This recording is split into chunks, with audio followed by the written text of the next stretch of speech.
नमस्कार दोस्तों आज फिर से एक ट्रक ड्राइवर की नई कहानी आपके सामने हाजिर है।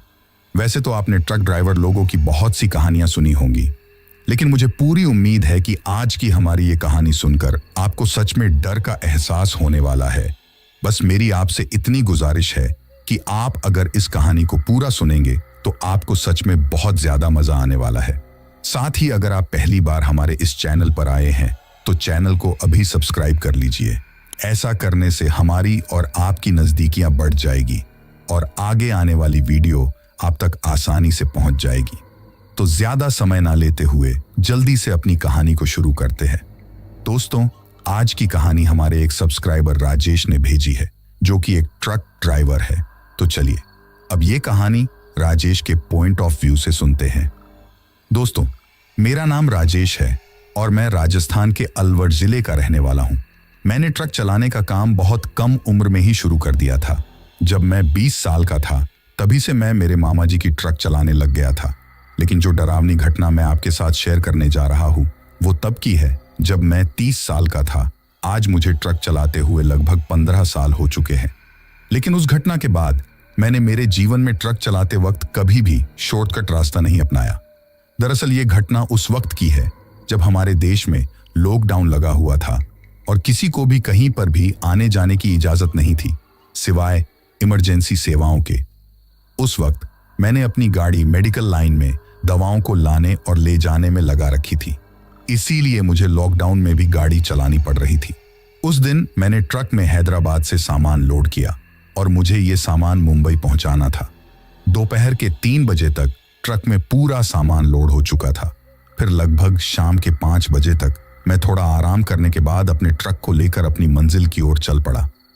मुझे ये सामान अगले दिन शाम तक मुंबई पहुंचाना था, इसलिए मैं काफी अच्छी खासी रफ्तार में चल रहा था।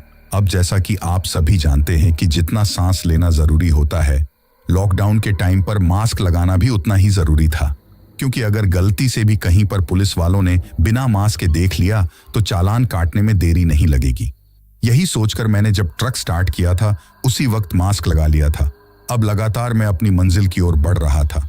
धीरे धीरे दिन ढलने के कारण चारों तरफ अंधेरा पसरने लगा था और सड़क पर सिर्फ अंधेरे के अलावा कुछ भी नहीं दिख रहा था। तभी मेरे दिमाग में आया कि अगर मैं किसी तरह कल शाम से पहले यानी कि जल्दी मुंबई पहुंच जाऊंगा तो मुझे थोड़ा ज्यादा आराम करने का वक्त मिल जाएगा। और यही सोचकर मैंने एक फैसला किया कि यदि रास्ते में मुझे कोई शॉर्टकट रास्ता दिखता है तो मैं उस शॉर्टकट रास्ते को अपनाकर जल्दी मुंबई पहुंच जाऊंगा। लेकिन कुछ देर और गाड़ी चलाने के बाद न जाने क्यों पर मुझे नींद की झपकियां आने लगी। इसलिए मैंने सोचा कि अगर रास्ते में कहीं पर थोड़ा हाथ मुंह धोकर चाय पी ली जाए तो ठीक रहेगा। यही सोचकर मैं अब ट्रक चलाते हुए हाईवे पर किसी ढाबे या चाय वाले की दुकान को तलाशने लगा। लेकिन थोड़ी ही देर बाद मुझे याद आया कि ये तो लॉकडाउन का टाइम है और इस टाइम मुझे कोई भी ढाबा या दुकान नहीं मिलने वाली जहां पर बैठकर मैं चाय पी सकूं। फिर मैं अपने आप से मन में ही कहा, क्या यार राजेश, तू भी कितना भोला है। भला लॉकडाउन के टाइम पर तुझे कहां चाय की दुकान मिलेगी। अभी मैं ये सोच ही रहा था कि तभी मुझे अचानक हाईवे पर कुछ दूर एक रोशनी सी दिखाई देने लगी। धीरे धीरे जैसे मैं उसके पास गया तो मुझे मालूम हुआ कि वह तो एक चाय की टपरी है और उसे पर एक बुजुर्ग दुकानदार बैठा हुआ है।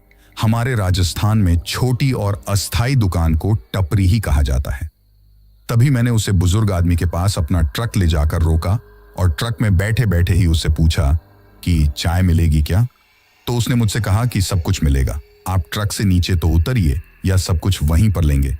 उसकी बातें मुझे थोड़ी अजीब लगी, पर फिर भी मुझे तो थोड़ी चाय पीनी थी, इसलिए मैं ट्रक से नीचे उतर गया और फिर मैंने उसे आदमी को एक चाय बनाने को कहा। उस आदमी को चाय बनाने के लिए कहकर मैंने अपने ट्रक से अपनी पानी की बोतल निकाली और अपना मुंह धोने लगा ताकि थोड़ा फ्रेश फील हो। थोड़ी ही देर बाद उस आदमी ने चाय बनाकर मुझे दे दी, लेकिन उसकी चाय का टेस्ट कुछ अजीब था। जब मैंने इसके बारे में उससे पूछा तो उसने कहा कि साहब, यह चाय भैंस के दूध की नहीं है। वो क्या है कि लॉकडाउन के टाइम पर दूध की सभी दुकानें तो बंद है और मेरे घर में सिर्फ कुछ बकरियां हैं, तो मैं उन बकरियों का दूध निकाल कर ही यहाँ दुकान पर लाता हूँ और उसी की चाय बनाकर बेचता हूँ। शायद आपने कभी बकरी के दूध की चाय पी नहीं होगी, इसीलिए आपको इसका टेस्ट थोड़ा अजीब लग रहा है। तब मैंने उससे पूछते हुए बोला कि यह लॉकडाउन के टाइम पर तुमने दुकान खोल रखी है, पुलिस वगैरह आती है तो तुम्हें कुछ कहती नहीं है क्या? इस पर उस आदमी ने एक अजीब सी मुस्कुराहट के साथ मुझसे कहा, पुलिस तो क्या, हमारा तो कोई भी कुछ भी नहीं बिगाड़ सकता। उसकी मुस्कुराहट बहुत अजीब थी और वह मुस्कुराने के साथ साथ मुझे अजीब तरीके से घूर रहा था। तभी मैं उसको नजरअंदाज करते हुए चाय पीने लगा। मुझे लगा कि यह बुढ़ा थोड़ा सटिया गया है। जब मैं उसकी दुकान पर चाय पीने उतरा था तो मैंने अपना ट्रक चालू ही छोड़ दिया था, लेकिन अचानक से मेरा ट्रक बंद हो गया।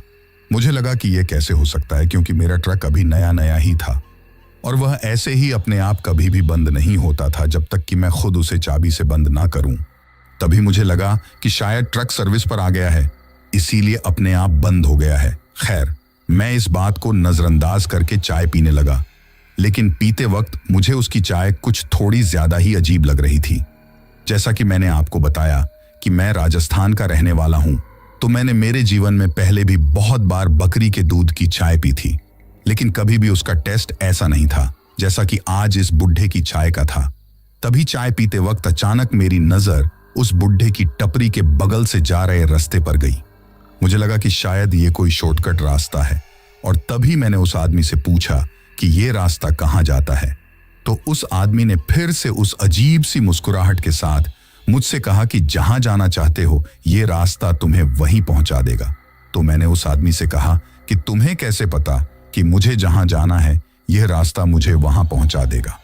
इस पर वह आदमी कुछ नहीं बोला, बस चुपचाप अपना सिर नीचे के बैठा रहा। तभी मैंने उससे फिर से पूछा, अच्छा यह तो बताओ कि इस रास्ते से मुंबई जाने पर कितनी दूरी कम पड़ेगी? तो इस पर उस आदमी ने अपना मुंह नीचे के हुए ही बोला, 150 किलोमीटर की दूरी। अभी मैं उस आदमी से कुछ और पूछने ही वाला था कि तभी वह आदमी अजीब तरीके से कांपने लगा। जब मैंने गौर से उसकी तरफ देखा तो उसका एक हाथ बहुत ज्यादा कांप रहा था। मुझे भी थोड़ा अजीब लगा। फिर मैंने उससे कहा कि क्या हुआ, तबीयत तो ठीक है ना तुम्हारी? इस पर उस आदमी ने मेरी तरफ अजीब तरीके से घूरते हुए कहा कि तुम्हारा काम खत्म हो गया है, तुम जा सकते हो यहां से। मुझे भी उससे कुछ ज्यादा मतलब नहीं था, इसीलिए मैं जाकर अपने ट्रक में बैठ गया। लेकिन ट्रक में बैठने के बाद भी जब मैंने उस आदमी को देखा तो उसकी हरकतें मुझे बहुत अजीब लग रही थीं।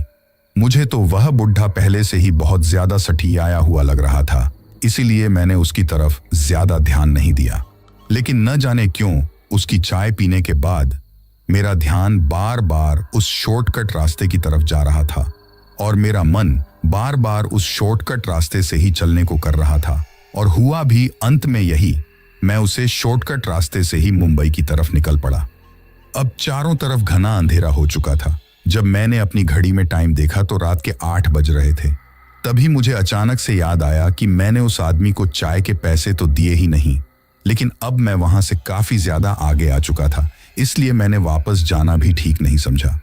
लेकिन मुझे ज्यादा अजीब बात तो यह लगी कि उस आदमी ने भी मुझसे चाय के पैसे नहीं मांगे। खैर, मैं अब इन सब बातों को नजरअंदाज करके अपने रास्ते पर आगे बढ़ रहा था।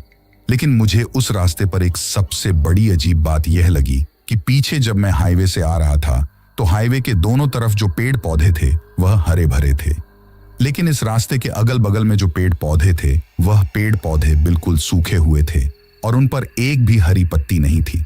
तभी मैंने मन में सोचा कि ऐसा कैसे हो सकता है। कुछ देर पहले जिस हाईवे पर दोनों तरफ हरियाली थी, तो उससे इतनी सी दूरी पर इतना सूखा कैसे हो सकता है? पर मुझे तो जल्दी से मुंबई पहुंचना था, इसलिए मैंने इस बात को भी नजरअंदाज कर दिया। अब जब मैं उस रास्ते पर आगे बढ़ रहा था तो मैंने एक चीज नोटिस की कि उसे रास्ते पर स्पीड ब्रेकर बहुत ज्यादा थे। लगभग हर 1-2 किलोमीटर पर स्पीड ब्रेकर आ ही रहा था। ऐसे में मैंने सोचा कि इस रफ्तार से तो मैं शायद टाइम पर मुंबई नहीं पहुंच पाऊंगा, पर अब मैं कर भी क्या सकता था, क्योंकि उस रास्ते पर अब मैं काफी आगे आ चुका था, इसलिए मैंने चलते रहना ही ठीक समझा। लेकिन कुछ देर बाद ट्रक चलाते हुए मुझे महसूस होने लगा कि जैसे ट्रक को बहुत ज्यादा पावर की जरूरत है। ऐसा अमूमन तब होता है जब ट्रक में पीछे की तरफ कुछ बहुत ज्यादा भारी सामान लोड किया हुआ हो। लेकिन आज तो ट्रक में ऐसा कुछ भी नहीं था, लेकिन फिर भी ट्रक इतना पावर क्यों ले रहा था जैसे उसके पीछे कोई बहुत भारी सामान लोड किया हुआ हो। अब बार बार मुझे इस चीज का एहसास होने लगा था कि ट्रक को चलने में बहुत ज्यादा दिक्कत आ रही है। इसलिए मैंने ट्रक को रोक कर एक बार चेक करने की सोची, लेकिन रोकने से पहले सामने के रास्ते का मंजर देखकर मेरा ट्रक रोकने का दिल नहीं कर रहा था, क्योंकि वह रास्ता बहुत ही ज्यादा उबड़ खाबड़ और देखने में भी व्यवान लग रहा था। खैर, वैसे तो मुझे इतना ज्यादा डर नहीं लगता था, लेकिन आखिर हूं तो मैं भी एक इंसान ही।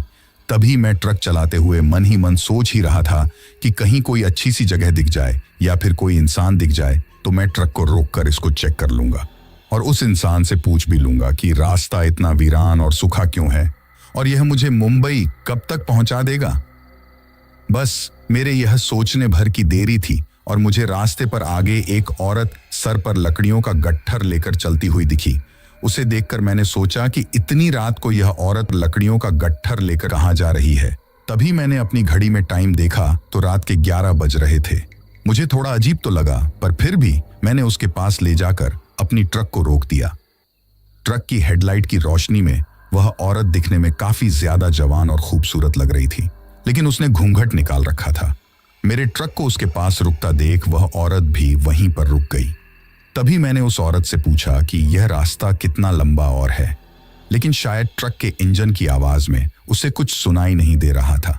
इसीलिए मैंने नीचे उतरकर ही उससे बात करना ठीक समझा। तो अब मैं ट्रक को चालू छोड़कर ही केबिन से नीचे उतरा और उस औरत के पास गया। लेकिन जैसे ही मैं उतरकर उस औरत की तरफ आगे बढ़ने लगा तो उस औरत ने अपने लकड़ियों के गट्ठर से अपनी दांतली निकाली और मेरी तरफ आगे बढ़ा दी। ये देखकर मैं बहुत ज्यादा डर गया। तभी मैंने उससे कहा कि घबराने की कोई बात नहीं है, मैं सिर्फ रास्ता भटक गया हूं और मैं आपसे रास्ता पूछने के लिए ही नीचे उतरा हूं, आप मुझे गलत ना समझे। इस पर वह औरत कुछ नहीं बोली, लेकिन उसने अपने हाथ में ली हुई दांतली को नीचे कर लिया। दरअसल दांतली हमारे राजस्थान में एक प्रकार का औजार है जिसे कुछ भी लकड़ी या अन्य चीजों को काटने के लिए काम में लिया जाता है। अभी मैं उस औरत से कुछ और पूछने ही वाला था कि तभी उसने अपना घूंघट ऊपर किया और उसके घूंघट ऊपर करते ही मैं तो मंदमुग्ध हो गया, क्योंकि वह दिखने में काफी ज्यादा खूबसूरत थी। तभी मैंने अपने आप को संभालते हुए उस औरत से पूछा कि क्या यह रास्ता आगे जाकर ठीक होगा या ऐसे ही उबड़ खाबड़ रहेगा। तभी उस औरत ने कहा कि नहीं, यह ज्यादा आगे तक ऐसा नहीं है, आगे जाकर अच्छा रास्ता है। लेकिन उसकी आवाज सुनते ही मुझे बहुत अजीब लगा, क्योंकि वह जितनी दिखने में खूबसूरत थी उसकी आवाज उतनी ही बदसूरत या फिर यूं कहे कि अच्छी नहीं थी, क्योंकि उसकी आवाज बिल्कुल मर्दों की तरह थी। जब वह बोल रही थी तो मुझे ऐसा लगा जैसे कोई औरत नहीं बल्कि कोई लड़का बोल रहा हो, लेकिन मेरा ध्यान उसकी आवाज से ज्यादा उसकी खूबसूरती पर जा रहा था। इसीलिए मैंने उससे पूछा कि आप इतनी रात को कहाँ जा रही हो और वो भी इन लकड़ियों के गट्ठर को लेकर। तो इस पर उस औरत ने कहा कि लॉकडाउन का समय चल रहा है ना, तो दिन के समय तो बाहर जाकर लकड़ियां ला नहीं सकते, इसलिए मैं रात के समय ही लकड़ियां लेकर आती हूं, क्योंकि हमारे घर पर लकड़ियों से ही खाना बनता है। तो मैंने सोचा कि हो सकता है ये औरत सच बोल रही हो, क्योंकि उस समय लॉकडाउन में माहौल भी ऐसा ही था। तभी अचानक मेरा ट्रक अपने आप ही बंद हो गया। जब तक ट्रक चालू था तब तक तो सड़क पर हेडलाइट की रोशनी थी, लेकिन जैसे ही ट्रक बंद हुआ तो चारों तरफ अंधेरा छा गया। अब जैसे ही उस अंधेरे में मैंने अपनी नजर उस औरत की तरफ घुमाई तो मेरे तो होश ही उड़ गए, क्योंकि हेडलाइट की रोशनी में वह औरत जितनी खूबसूरत और जवान दिख रही थी, अंधेरा होते ही वह औरत उतनी ही ज्यादा बदसूरत और बूढ़ी नजर आ रही थी। उसका चेहरा एक तरफ से पूरा जला हुआ था और उसके होंठ बिल्कुल काले पड़ गए थे। अब उसका यह मंजर देखकर मैं थर थर कांपने लगा और पूरा पसीने से भीग गया। मेरी यह हालत देखकर वो औरत एक अजीब तरीके से मुस्कुराने लगी। अब जैसे जैसे वह औरत मुस्कुरा रही थी तो वैसे वैसे ही उसके होंठों से खून टपक रहा था। यह सब देखकर मैं तो वहां जैसे पत्थर की तरह ही जम गया था। मैं हिलना और चिल्लाना चाहता था, पर मेरे हलक से आवाज निकल ही नहीं रही थी और पैरों को तो जैसे किसी ने फेविक्विक से वहीं पर चिपका दिए हो। उस औरत और मेरे बीच में सिर्फ 2 कदमों का ही फासला था। अब वह औरत धीरे धीरे मेरी तरफ आने लगी। यह देखकर मेरे दिल की धड़कन की रफ्तार 2 गुनी हो गई थी। मुझे ऐसा लग रहा था कि मुझे बस अब हार्ट अटैक आने वाला है। वह औरत मुझे अजीब तरीके से मुस्कुराते हुए घूर रही थी और उसके अंदर से घर घर की आवाज आ रही थी। साथ ही उसके होठों से खून की बूंदें अपने आप ही टपक रही थीं, जैसे अभी अभी उसने किसी का खून पिया हो। उस औरत की मुस्कुराहट बिल्कुल उस बुढ़े की तरह थी जिसने शाम के वक्त उस टपरी पर मुझे चाय पिलाई थी और जिसने मुझे यह शॉर्टकट रास्ता दिखाया था। ये औरत बिल्कुल उसी की तरह मुझे घूर रही थी और मुस्कुरा रही थी। अभी मैं वहां से भागने ही वाला था कि तभी उस औरत ने अपने सिर पर रखा गट्ठर फेंक दिया। जब मैंने उस गट्ठर की तरफ देखा तो मेरी तो घी घी बैठ गई, क्योंकि वह कोई लकड़ियों का गट्ठर नहीं था, बल्कि वह इंसान की हड्डियों का गट्ठर था, जिसमें बहुत सारे इंसानी कंकाल थे। यह देखकर तो मैं अब डर के साथ में आसमान पर था। यह सब देखकर मैं समझ चुका था कि मैं बहुत गलत रास्ते पर आ चुका हूं और इसके साथ ही मैं बहुत बुरी तरीके से फंस भी चुका हूं, क्योंकि यह औरत अब मुझे जिंदा नहीं छोड़ेगी। और उस गट्ठर की तरफ देखकर मैं यही सोच रहा था कि इन लोगों को भी इस औरत ने मार दिया होगा और ये उन्हीं सब लोगों के कंकाल हैं, और आज के बाद एक कंकाल मेरा भी इनमें शामिल हो जाएगा। अब वह औरत धीरे धीरे मुस्कुराने के साथ साथ हंसने भी लगी। अभी ये सब चल ही रहा था कि तभी पता नहीं अचानक से वहां पर अंधेरे में से एक आदमी आया। उस आदमी को आता देख मुझे अपनी जान बचने की कुछ उम्मीद दिखने लगी। मुझे लगा कि यह आदमी यहां आकर मुझे इस औरत के चंगुल से छुड़ा लेगा, लेकिन जैसे ही वह आदमी करीब आया तो उसका चेहरा देखकर मेरे बचने की उम्मीद के बजाय मेरे मरने की संभावना ज्यादा बढ़ गई, क्योंकि यह वही बुढ़ा आदमी था जिसने मुझे उस टपरी पर चाय पिलाई थी। मेरे नजदीक आकर वो बुढ़ा मुझसे बोला, क्यों ड्राइवर बाबू, बिना पैसे दिए ही चले आए? चाय के पैसे कौन देगा? तभी मैं उन दोनों से कहना चाहता था कि तुम्हारे चाय के पैसे ले लो, पर मुझे छोड़ दो, मेरी जान बख्श दो, लेकिन मेरे हलक से तो आवाज निकल ही नहीं रही थी। अचानक उस चुड़ैल औरत ने मेरे सीने पर एक लात मारी और मैं धड़ाम से पीठ के बल सड़क पर गिर पड़ा। मुझे अब समझ आ चुका था कि यह लोग मुझे जान से मार डालेंगे। अभी मैं उठकर वहां से भागना चाह ही रहा था कि तभी वह चुड़ैल औरत अचानक से उछलकर मेरे सीने पर बैठ गई और उसने मुझे मारने के लिए अपने हाथ में वह दांतली ले रखी थी। अभी वह उस दांतली से मेरे ऊपर वार करने ही वाली थी कि तभी अचानक मेरा फोन बज उठा और मेरे फोन के बजते ही वह औरत अचानक से चिल्लाने लगी और जोर जोर से अपने दोनों कानों को दबाने लगी, जैसे उसे मेरे फोन की आवाज बहुत तकलीफ दे रही हो। तभी मैंने मेरे फोन की घंटी की तरफ ध्यान दिया तो मुझे याद आया कि मैंने मेरे फोन की घंटी में हनुमान चालीसा लगा रखी थी, और फोन आने पर उस हनुमान चालीसा की आवाज को सुनकर ही वह चुड़ैल चाहक कर भी मुझ पर वार नहीं कर पा रही थी। तभी मैंने दिमाग लगाया कि अगर मैंने इस फोन को उठा लिया और यह घंटी बंद हो गई तो घंटी बजने के बंद होते ही यह चुड़ैल मेरे ऊपर फिर से हावी हो जाएगी। इसीलिए मैंने फोन ना उठाना ही ठीक समझा, लेकिन फोन कुछ देर बाद ही कट गया और घंटी बजना बंद हो गई। घंटी बजने के बंद होते ही वह चुड़ैल मेरे ऊपर फिर से वार करने ही वाली थी कि तभी फिर से फोन बज उठा और फिर से फोन में हनुमान चालीसा की आवाज बजने लगी। इसके साथ ही इस बार अचानक से पता नहीं कैसे पर मेरा ट्रक अपने आप ही चालू हो गया, और ट्रक के चालू होते ही ट्रक की हेडलाइट की रोशनी जली और मेरे आसपास उजाला हो गया। उजाला होते ही वह चुड़ैल औरत और वह बुढ़ा वहां से गायब हो गए, लेकिन अभी भी मेरे फोन में हनुमान चालीसा बजी जा रही थी। कोई तो था जो बार बार मेरे फोन पर फोन किया जा रहा था, जिसकी वजह से वह हनुमान चालीसा बज रही थी। अब मैं समझ चुका था कि अगर इस चुड़ैल और उस बुढ़े आदमी के चंगुल से बचना है तो हनुमान चालीसा ही एकमात्र मेरा सहारा है, जो कि मुझे यहां से सुरक्षित बाहर निकाल सकती है। इसलिए मैं अपने शरीर का पूरा जोर लगाकर तुरंत उठा और ट्रक के केबिन में चढ़कर म्यूजिक सिस्टम में फुल आवाज में हनुमान चालीसा चला दी, और इसके साथ ही ट्रक को फुल स्पीड में वहां से दौड़ा लिया। अब मैं ट्रक को फुल स्पीड में भगाए जा रहा था, तभी हनुमान चालीसा की आवाज के साथ मुझे मेरे पीछे से ऐसी आवाजें आ रही थीं जैसे कोई चिल्ला रहा हो, जैसे किसी का कुछ छूट गया हो। लेकिन मैं उन सभी आवाजों को नजरअंदाज करके सिर्फ अपने ट्रक चलाने पर ध्यान दिया। ट्रक चलाते वक्त मैंने सोचा कि आज किसका फोन आया होगा जिसकी वजह से मेरी जान बची है। मैं देखना चाहता था कि आखिर किसकी वजह से आज मेरी जान बची है। इसीलिए मैंने अपना मोबाइल निकाला और देखना चाहा कि किसका फोन आया है। तभी मेरे दिमाग में आया कि हो सकता है वह चुड़ैल और वह बुढ़ा आदमी अभी भी मेरा पीछा कर रहे हो, इसलिए अब भी तो मुझे मेरा पूरा ध्यान सिर्फ ट्रक चलाने पर लगाना चाहिए। और जब मैं मुंबई में एंटर कर जाऊंगा और कोई रिहायशी इलाका आ जाएगा तभी मैं ट्रक को रोककर फोन को देखूंगा।